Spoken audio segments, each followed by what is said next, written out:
आपने भी जाना है सर, इसीलिए रेडी है।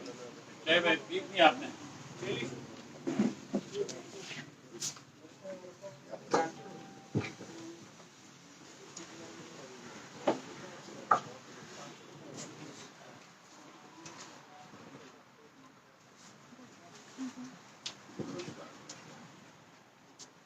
आप सबका स्वागत है।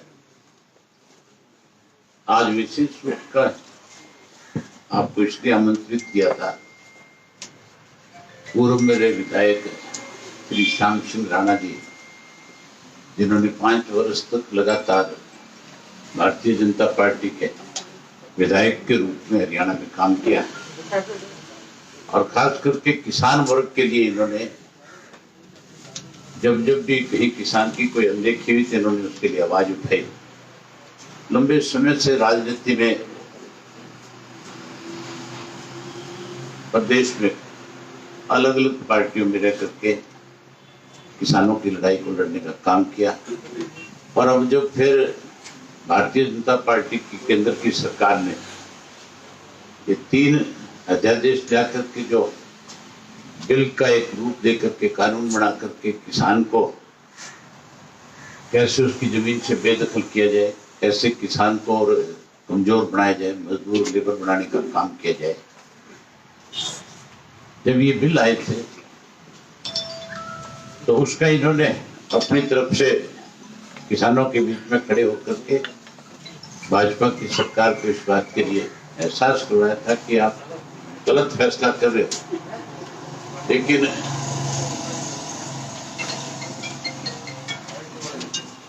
भाजपा की केंद्र की सरकार ने जब किसान की बात को अनसुना किया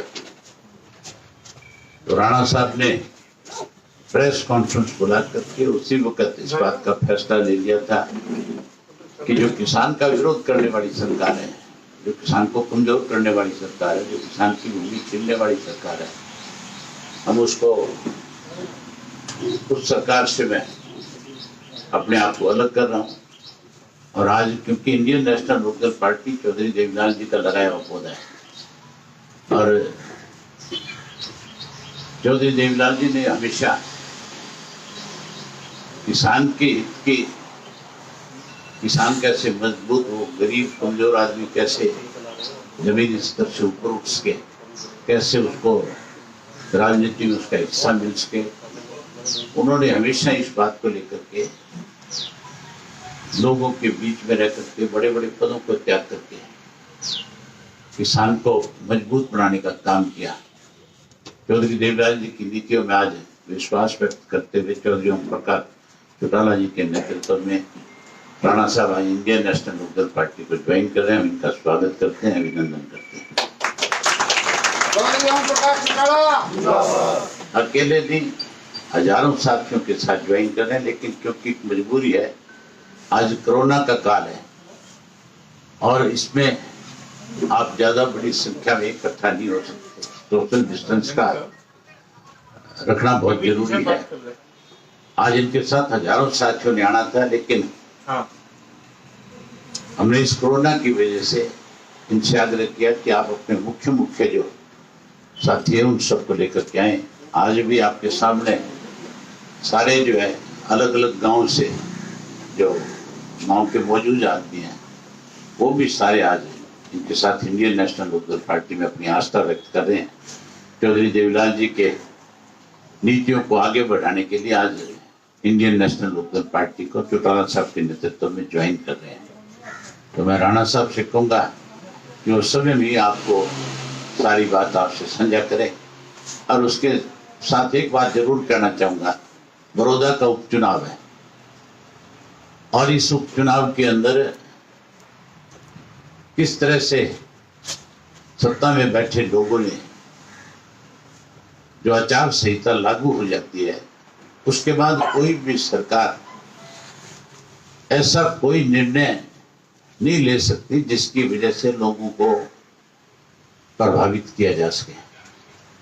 और खास करके जिस एरिया में जहां इलेक्शन हो रहा है, अगर कहीं स्टेट में हो तो फिर तो पूरे स्टेट में आचार संहिता होती है, लेकिन अगर किसी डिस्ट्रिक्ट के किसी एक विधानसभा क्षेत्र में चुनाव हो तो फिर उस डिस्ट्रिक्ट में पूरे में आचार संहिता लागू होती है, और आचार संहिता लागू होने के बाद सरकारी मशीनरी का अगर सरकार कहीं दुरुपयोग करती है तो फिर सीधा सीधा आचार संहिता का उल्लंघन है।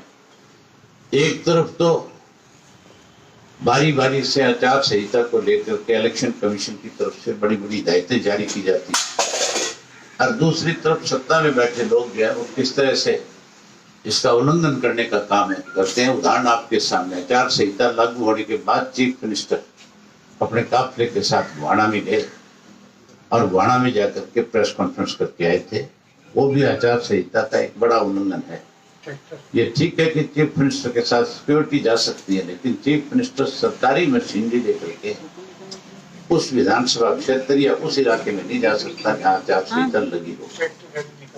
इसी तरीके से इनके मिनिस्टर्स ने एक ट्रैक्टर रैली निकालने का काम किया जिसकी कोई परमिशन नहीं थी, बिना परमिशन के, क्योंकि आचार संहिता लगने के बाद अगर कोई भी पार्टी किसी भी तरह का इस तरह का आयोजन करती है तो फिर उसके खर्चे उसके खाते में दिखाए जाते हैं।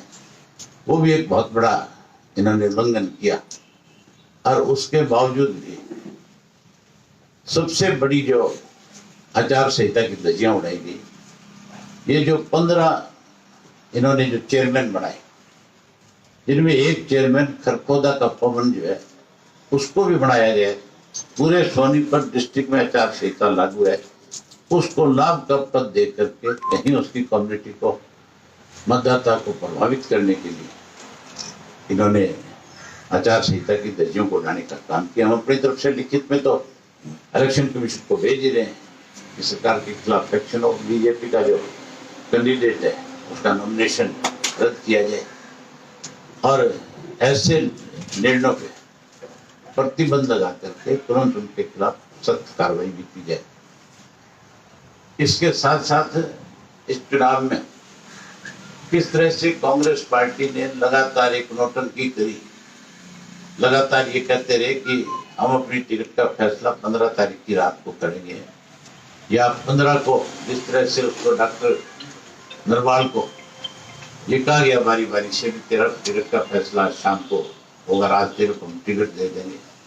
न केवल नरवाल की आंखों में धूल झोंकी गई, बल्कि भूपेंद्र सिंह हुड्डा को स्वयं उनको भी इस बात का पता नहीं था कि टिकट तो अलॉट 14 तारीख को कर दी गई थी। ये वो दस्तावेज है जो आपके पास होंगे, मेरी ख्याल नहीं है तो मैं आपको उपलब्ध कराऊंगा, जिसमें शैलजा ने 14 तारीख को जो इंदुराज नरवाल जिसको टिकट दी गई है, इसको 14 तारीख को ही टिकट अलॉट कर दी गई थी, जिसपे शैलजा जी के दस्तखत हैं, और 14 तारीख को उनके नाम के साथ इस टिकट की अलॉटमेंट उनको दे दी गई थी। ये तो केवल लोगों को भ्रम में डाल रहे थे, और कहीं ऐसा ना हो कि नरवाल किसी राजनीतिक दल में जाकर के अपनी कल टिकट ले ले। उसके लिए भूपेंद्र सिंह हुड्डा को भी, जो आदमी अपने आप को ये कहता है कि हरियाणा की कांग्रेस तो मेरे इर्द घूमती है, उसकी हालत ऐसी कर दी इस कांग्रेस पार्टी ने, उसको इस तरह से इग्नोर किया हुआ था कि उसको भी किसी बात की जानकारी नहीं थी। अब मैं राणा साहब से कहूंगा कि वो आपके खुद रूबरू होंगे, क्योंकि आपने भी, चीफ मिनिस्टर ने भी आज कोई प्रेस कॉन्फ्रेंस बुला रखी है, आप शायद उसमें भी जाएंगे। तो उससे पहले एक दफा राणा साहब से कहूंगा कि वो खुद आपके रूबरू हों।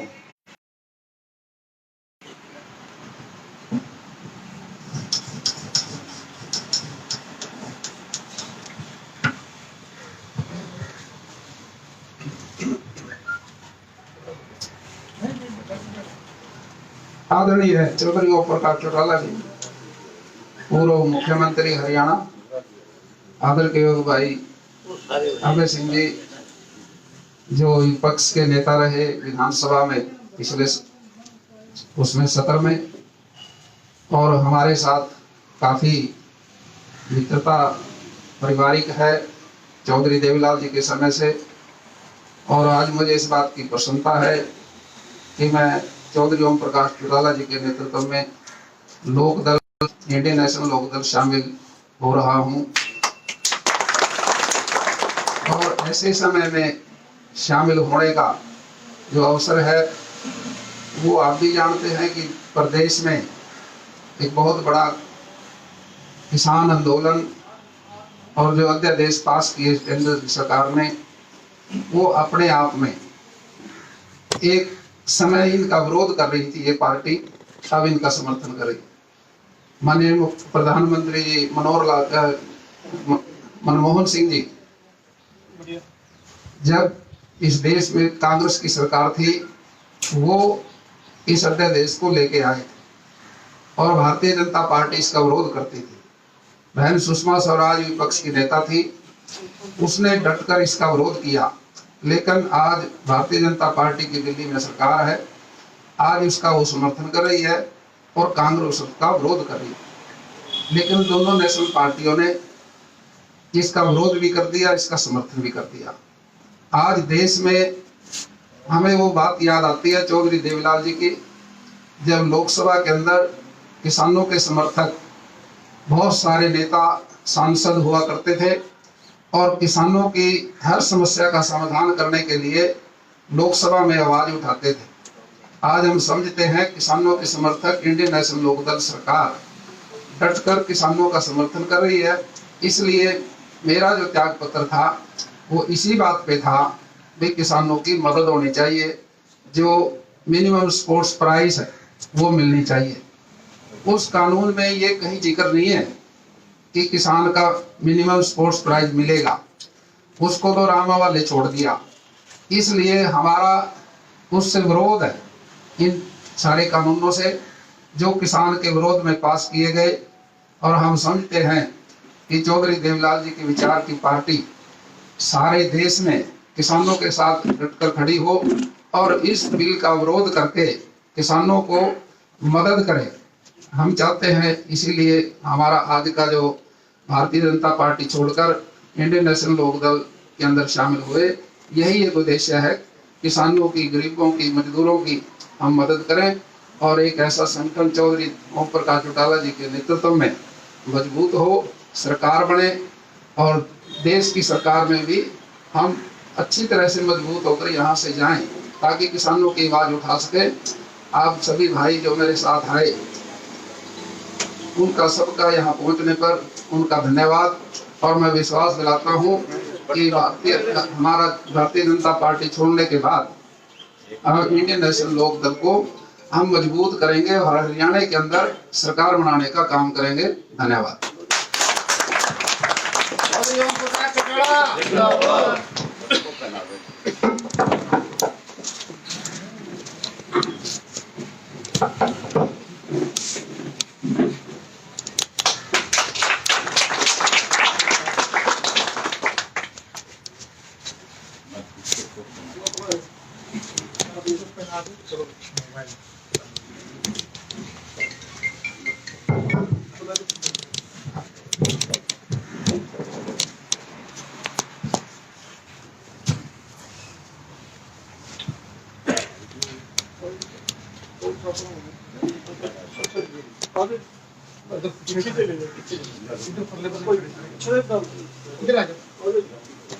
मेरे धंधे ला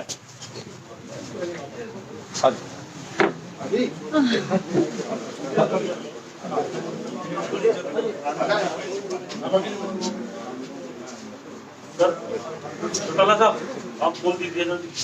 ये साथी और शामिल हुए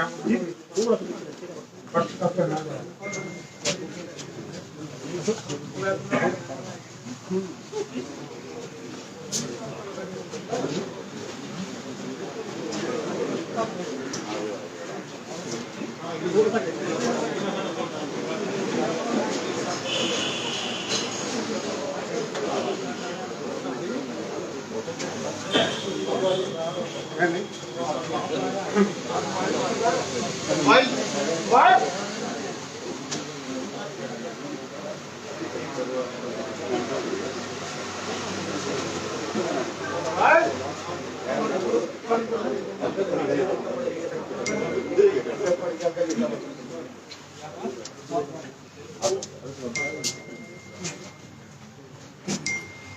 श्री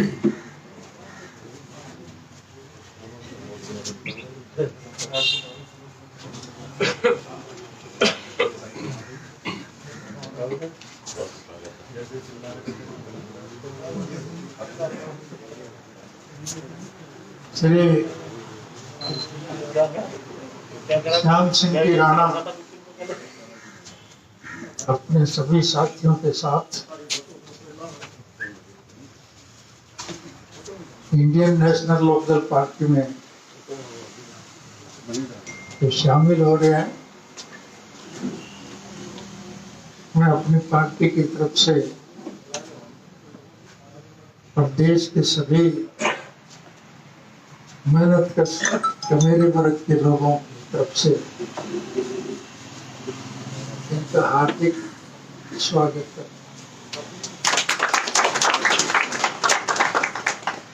आपकी जानकारी के लिए मैं एक बात बताऊं, श्याम सिंह राणा जी से हमारे व्यक्तिगत संबंध बहुत अच्छे सदाए गए। वक्तन फक्तन हो सकता है, इन्हीं कारणों से हम एक दूसरे से अलग होने की वजह बनी हो, लेकिन वैचारिक तौर पर हम सब सदा एक हैं। मैं अतीत में जाकर के आपको एक घटना बता रहा हूँ, आप उसी से अंदाजा कर ले। सन 2005 में जब हमारी सरकार चली गई थी और हरियाणा प्रदेश में कांग्रेस पार्टी की सरकार बनी थी, श्याम सिंह जी उस वक्त भी भारतीय जनता पार्टी की तरफ से विधायक थे, बल्कि बीजेपी पार्टी के लेजिस्लेटिव पार्टी के विधानसभा में नेता। हमारे इनके कितने अच्छे ताल्लुकात रहे उसका इसी से अंदाजा लगाओ कि विधानसभा में किसी मुद्दे को लेकर के अगर राणा जी कभी वॉकआउट करते तो इनकी पार्टी की तरफ से जो 5-6 विधायक और थे वो इनका साथ नहीं देते थे। ये अकेले वॉकआउट करते, बीजेपी के दूसरे विधायक जो थे वो वहीं अपनी सीटों पर बैठे रहते। लेकिन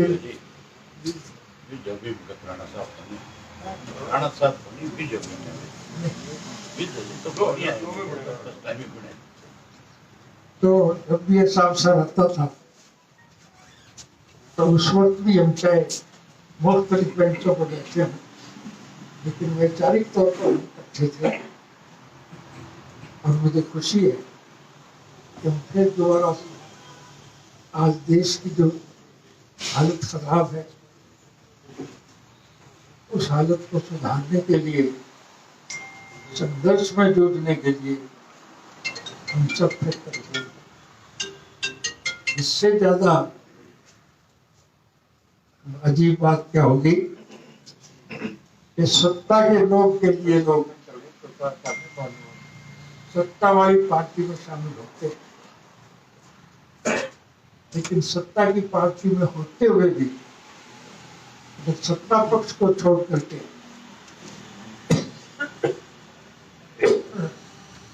संघर्षशील और जुझारू लोगों का साथ देने के लिए जो त्याग करते हैं, उनकी जितनी भी सराहना की जाए थोड़ी।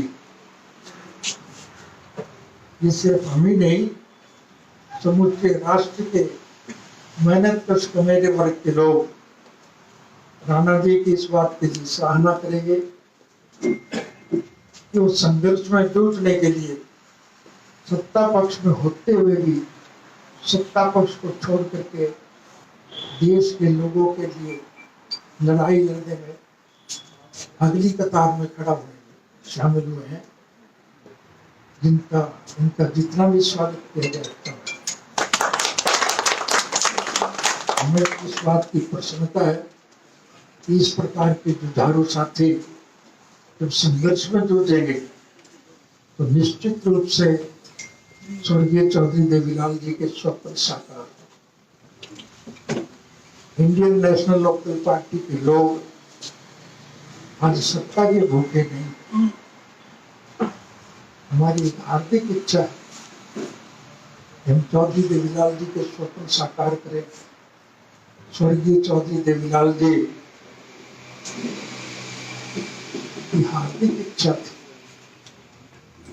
और उस इच्छा को क्रियान्वित करने में कभी उन्होंने संकोच नहीं किया। वो चाहते थे कि देश के हर नागरिक की मूलभूत जरूरियात, रोजी रोटी, कपड़ा, मकान, शिक्षा और स्वास्थ्य का प्रबंध सरकार की तरफ से किया जाए ताकि देश प्रगति के पथ पर बढ़े और विश्व के स्तर पर भारतवर्ष एक अग्रणी देश बने। इस सब में लड़ाई लड़ने के लिए आज की विकट परिस्थितियों में श्याम सिंह जी राणा जैसे लड़ाकू और जुझारू लोग अगर हमें हौसला देंगे, इस मुसीबत की घड़ी में हमारा साथ देंगे, इससे समूचे राष्ट्र के लोग बहुत प्रभावित होंगे। मैं इनका अपनी पार्टी की तरफ से ही और देश के हर मेहनत के साथ ही तरफ से सबका स्वागत करता हूं और मुझे यकीन, विश्वास और भरोसा है कि जो लड़ाई हम लड़ने जा रहे हैं उस लड़ाई में राणा जी अग्रणी भूमिका निभाएंगे। निश्चित रूप से स्वर्गीय चौधरी देवीलाल जी की तरफ से जो लड़ाई लड़ी गई थी, उन्होंने सारी उम्र गरीब आदमी के लिए संघर्ष किया। उन्होंने भी राणा जी की तरह कभी ये नहीं देखा कि किस पार्टी में शामिल हुआ जाए और किससे लाभ उठाया जाए। वो तो लोगों के हितार्थ संघर्ष में जूझने में यकीन रखते थे और उनके नक्शे कदम पर चल करके आज राणा जी हमारी पार्टी में शामिल हो गए हैं।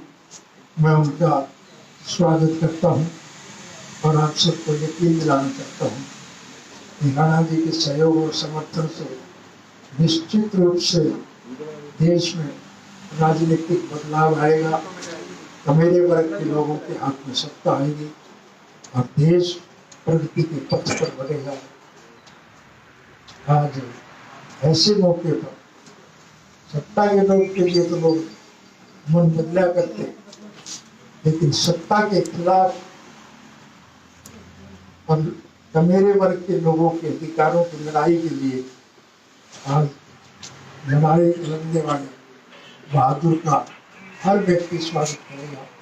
मैं फिर से इनका आभार व्यक्त करता हूँ और मैं यकीन है, मुझे विश्वास है इनके साथ चल करके जो लड़ाई हम लड़ेंगे निश्चित रूप से उसमें सफलता मिलेगी।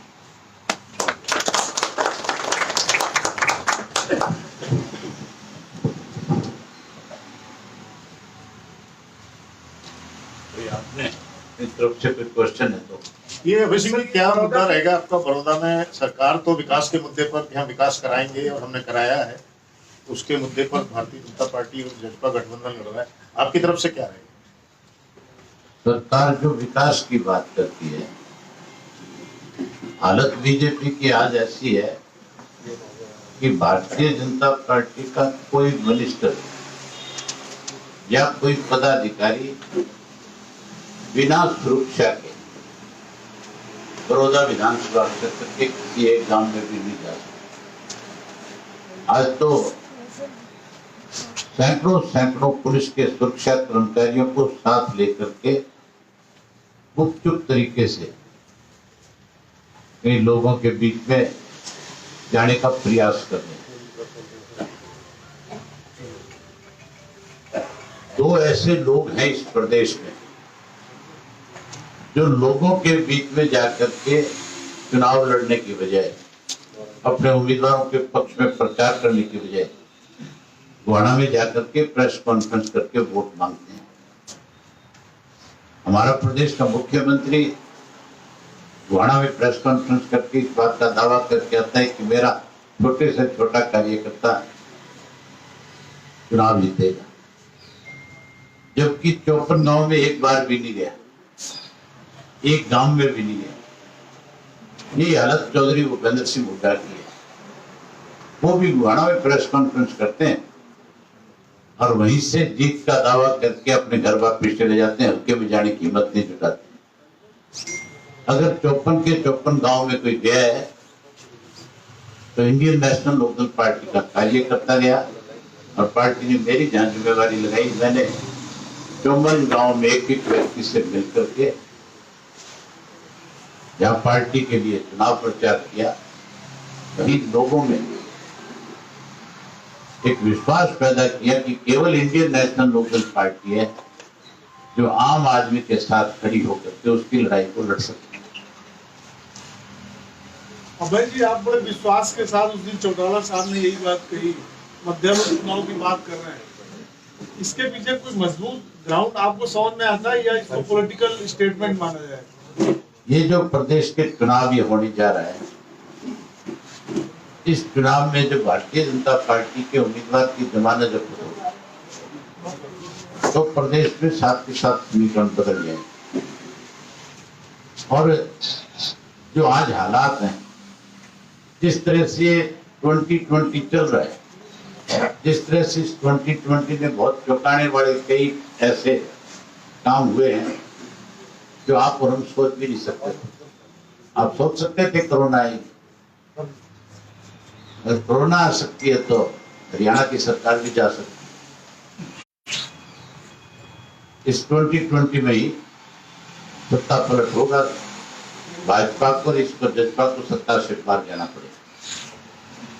रोजाना किस तरह से आप खुद नहीं देख रहे हो। आज जो कल इन्होंने जो चेयरमैन बनाए थे उनमें से भी कल एक बागी हो गया, नहीं हो गया।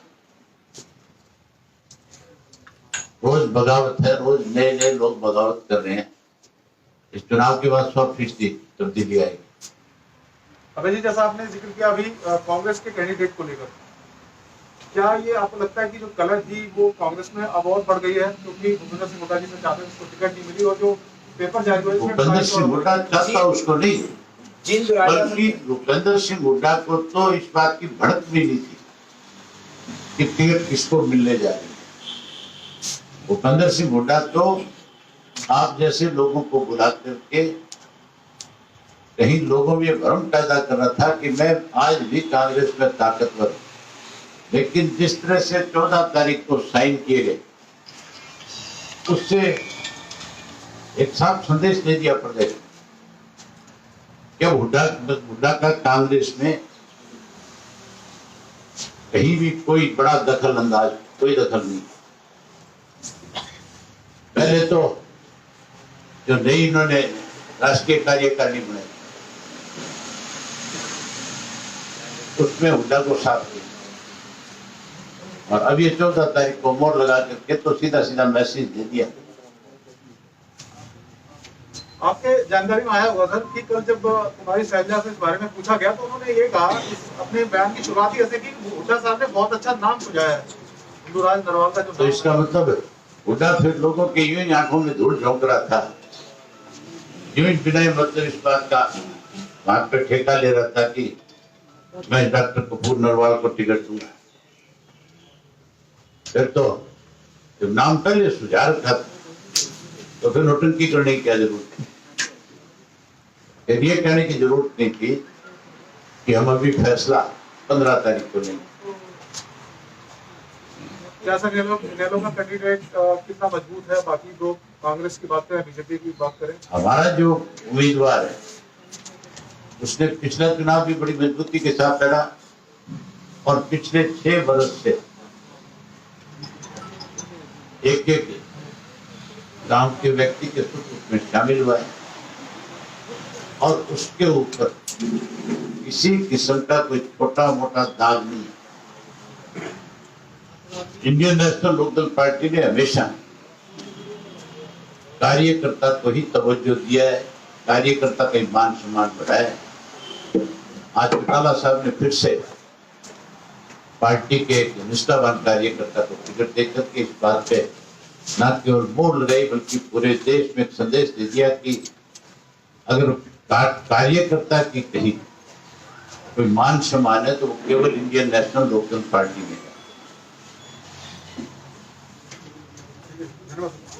एक सर मेरा चौटाला जी से क्वेश्चन है, जो अंबाला नारायणगढ़ में जो किसानों के खिलाफ हत्या के मामले दर्ज किए गए हैं, जैसे उसके बारे में थोड़ा अगर आप बता पाएं कि ये बीजेपी सरकार का कैसा रवैया है। ये जो मामला हुआ था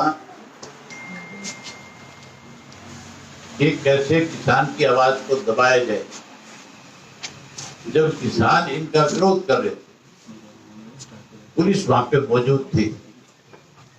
इनके ट्रैक्टर के ऊपर जो बैठे लोग जा रहे थे वो किसान नहीं थे, वो सारे के सारे किराए पे लाए हुए लोग थे। सोशल मीडिया पे आपने जगह जगह पे देखा है कि जिस किसी भी ट्रैक्टर चलाने वाले से अगर किसी ने जाकर के पूछ लिया कि आप इस रैली में क्या इनका बीजेपी का समर्थन करने आए, तो उन्होंने आगे से चल करके ये कहा कि नहीं, हम भाजपा के फैसले के खिलाफ हैं। हम तो हमारी तेल की टंकी फुल कराई गई है, हमें 2,000 रुपया दिया गया है और हमें तो गांव का जो कोई बीजेपी का छोटा मोटा कार्यकर्ता था उसने ये कहकर लेकर के गया कि आप मेरी इज्जत के लिए वहां तक ट्रैक्टर लेकर के चलो। यहाँ तक भी सोशल मीडिया के ऊपर लोगों ने खुल करके कहा है गुहाना की मंडी के किसानों।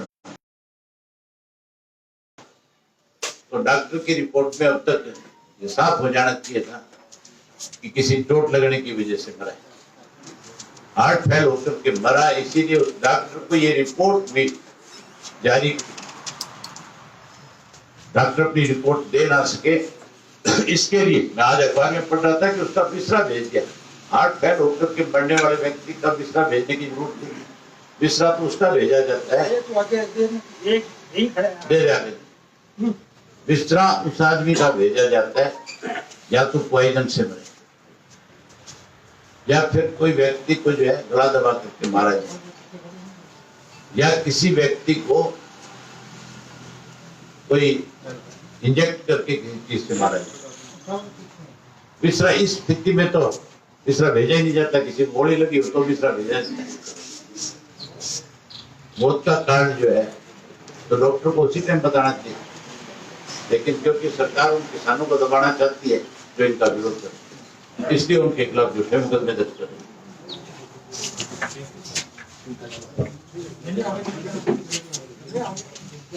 हैं।